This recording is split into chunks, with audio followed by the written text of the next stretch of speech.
What's going on, guys? Murderinc here, back with another Raid Shadow Legends video. Today I want to talk about a few things.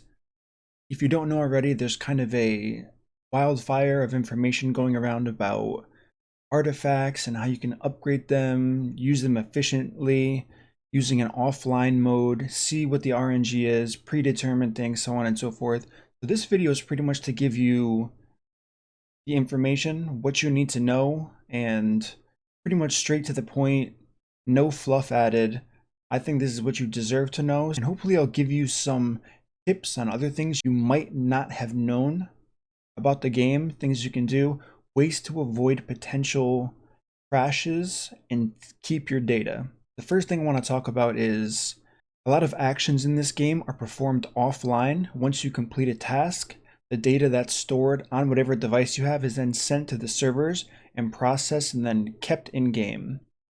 So one important thing before going into artifacts too much is maintenance. If you are doing a clan boss key during maintenance, you don't have to lose your key. Really important here. Pause it, wait until maintenance is confirmed that it's over and the game is back up, hit resume, finish your key, end your battle.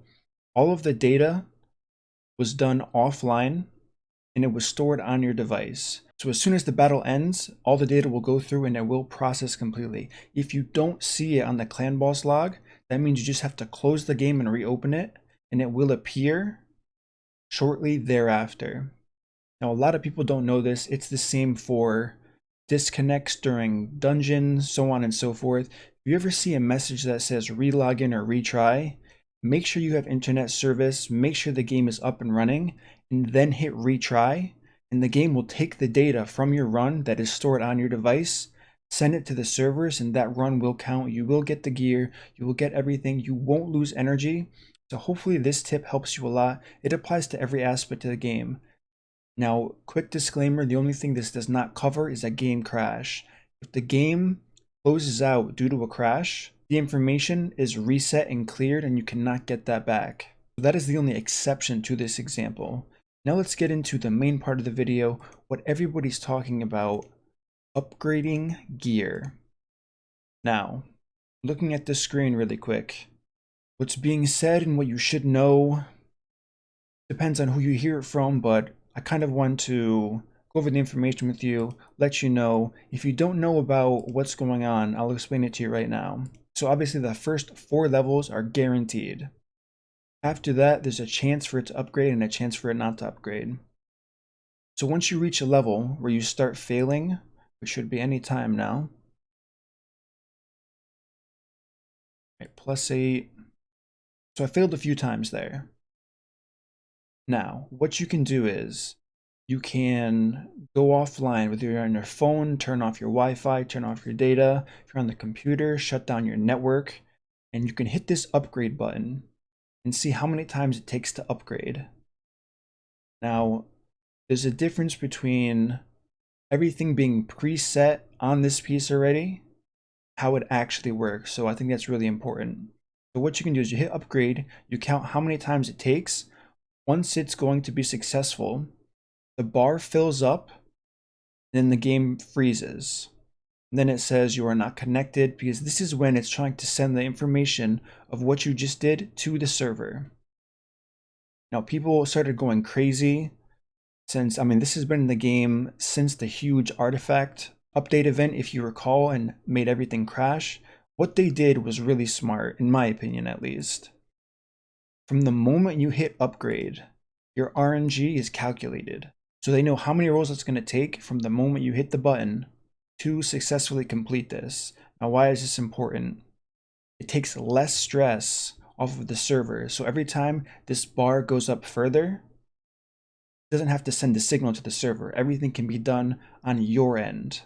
If this weren't the case, then your device capability, internet speed, all of these things would determine the speed of the artifact upgrade, which should be awful. And as mentioned before, when it was individually done, it caused the servers to crash, and they wanted to avoid that.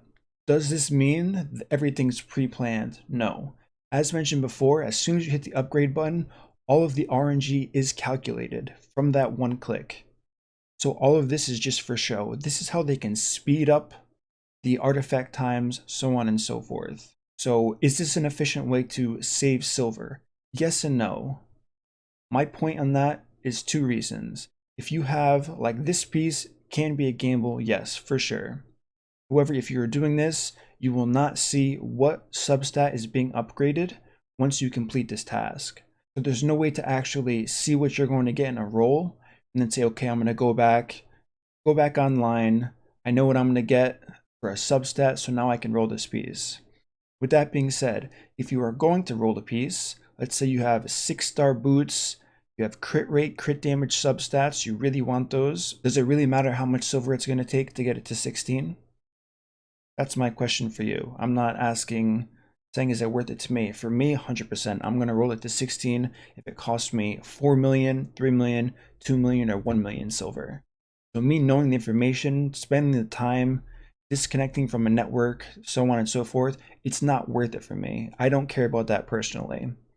Now, if you're doing this for an artifact event, this could help you. You'll have to do everything one by one to see what it's going to take to get to that next threshold.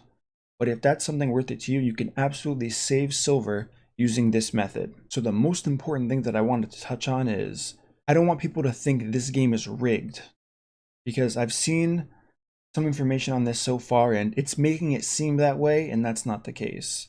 Everything is still RNG. There's no malicious intent, sinister plan. You can obviously believe what you want. I'm just giving you what I know here. RNG is calculated from the click of a button. After that, all of this fail and succeed is predetermined. So RNG was in fact initiated, but this is pretty much, I guess you could say, for show, showing you the exact upgrade chances. Now, the question is, this I cannot confirm. There is no way to test this to my knowledge. If it's predetermined off of one click that we know about, if I hit upgrade to 16, does that mean every single level is now predetermined from me clicking this button? Now, there's no way to test this because it needs to send it to the server after each success. So is it possible that after each success rate, the RNG is reinitiated since it does have to communicate with the server already? It's very possible. So that part isn't as relevant. The only benefit to that would be if you are rolling a piece and getting stuck from 12 to 16, if you can reset the RNG with what I'm talking about, you can hit plus 16 here, and now I have a set chance of getting plus 13. If I hit cancel and upgrade by one level, I just reset my RNG there. So that just changed the entire factor, and it can work for your benefit or it can turn out worse for you. So either way, it's a gamble in that sense. Is this beneficial? Is this confirmed? As mentioned, no, it's not. I personally do this, and of course, this is just my brain telling me when it works, I did a great job and it's a viable strategy. When it doesn't work, I had bad luck and I reset it poorly. So it's funny how the human brain works. That is an awesome example of how things can be misleading to you, self-fulfilled prophecy, so on and so forth. So that I can't tell you for sure. That's what I personally do. If I'm ever stuck on a level, I'll switch it from 16, then I'll hit cancel, go back to +1, and I'll just keep going back and forth until I get the upgrade I want. Usually I wait about 8 rolls. Like I said, there's no rhyme or reason why I do this. I just found that for me personally, in my head, it calms me down, makes me feel better about myself, and when it works, I'm like, this is a strategy. Obviously, I don't preach this, but this is just something that I do. So another question that I have for you guys is, what do you guys think of this? Can you find a way in your head where knowing how much silver it's going to take from one level to the next level is important to you? Is it going to determine what pieces you're going to roll? I mean, I can definitely see if a piece takes 30 something rolls from 15 to 16, you have the option to not roll that piece of gear. But if that piece of gear was worth it, and in my opinion, all gear should be worth it if you're going to take it to 16, will you spend that silver on it? So that's what I want to know from you guys, kind of get your thoughts and feelings on that. Now, if we knew what substat it was going to roll, this would be a completely different argument. This would 100% be the way to go about this. Know what you roll in advance. Obviously, Plarium wouldn't want that to happen. so I can obviously see why they don't show that information. So that is the good news there. So this is pretty much the basic point and all I really wanted to talk about in the video. I wanted to give you guys the knowledge that I have, tell you that things aren't fixed, things aren't rigged in this game. I see lots of conversations spiraling towards if this is predetermined, what if shards are, what if they're manipulating. I mean, people can argue until they're blue in the face. It's against the law to manipulate RNG, and the company as big as Aristocrat, the company who does own Plarium, it's very unlikely that they would ever risk that company since they are gigantic and break the law like that. So I understand people are trying to spark conversation. Some people want to get attention and bring this up. There's definitely a better way to do it. As mentioned before, as soon as you hit the button, RNG is enabled. Everything's preset. The rolls are just for show, so you can see the speed of it. Why don't they make it faster? That's a great question. Why don't they make it faster? I know some people say it's faster on the mobile phone as opposed to not on the mobile phone. Hopefully you enjoyed this video. The next video I'm going to do is a Sir Nicholas guide. I did want to do that, but a lot of people have messaged me about this. They said, what's the deal with this? I'm reading that as soon as a piece drops, all of the rolls are already pre-stacked into that item. That is just not true, as explained so far in this video. So looking forward to doing the Sir Nicholas guide. Hopefully I'll get that out today. Thank you guys for watching. If you enjoyed this, hit that subscribe button, turn on the notification bell. Give me your feedback on this. Let me know what you think. Hopefully I helped you guys out with learning about the offline mode, how the data is collected on your side, and then it's sent to the server after that.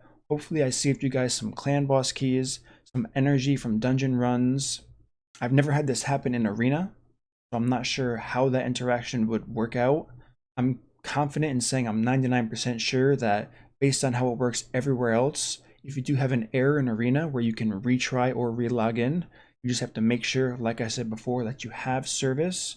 Hit the retry button and you will return to normal. All of your data will be saved and everything will go through smoothly. Until next time, my friends, thanks for watching and peace out.